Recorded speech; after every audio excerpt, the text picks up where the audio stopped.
பள்ளியில் ஸ்கேட்டிங் செய்தபடியே சிலம்பம் மற்றும் சுருள் வளையங்கள் சுற்றியபடி பள்ளி மாணவர்கள் உலக சாதனை முயற்சியில் ஈடுபட்டுள்ளனர். கோவையை அடுத்த கோவைப்புதூர் ஆசிரமம் வெற்றி பள்ளியில் நேற்று வரும் சித்தேஷ், முரளிதரன், கவேந்திரன் மற்றும் தனுஷ் ஆகியோர் பள்ளியிலேயே ஸ்கேட்டிங் பயிற்சியில் ஈடுபட்டு வருகின்றனர். கடந்த ஆண்டு நாக்பூரில் தொடர்ந்து 7 மணி நேரம் ஸ்கேட்டிங் செய்து சாதனை புரிந்துள்ளனர். இந்த நிலையில் கொரோனா கால ஊரடங்கால் பள்ளிகள் இல்லாததால் நாட்டுப்புற கலையான சிலம்பம் மற்றும் சுருள்வாள் சுற்றும் பயிற்சியில் ஈடுபட்டு வந்துள்ளனர்.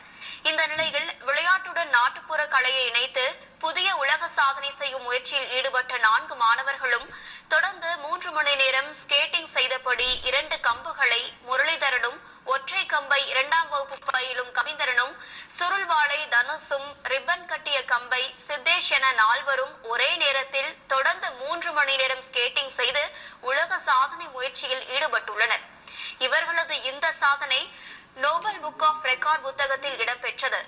ஸ்கேட்டிங் செய்தபடி கிராமிய கலையான சிலம்பம் சுற்றி நூதன சாதனை முயற்சியில் ஈடுபட்ட மாணவர் குழுவினருக்கு பலரும் பாராட்டு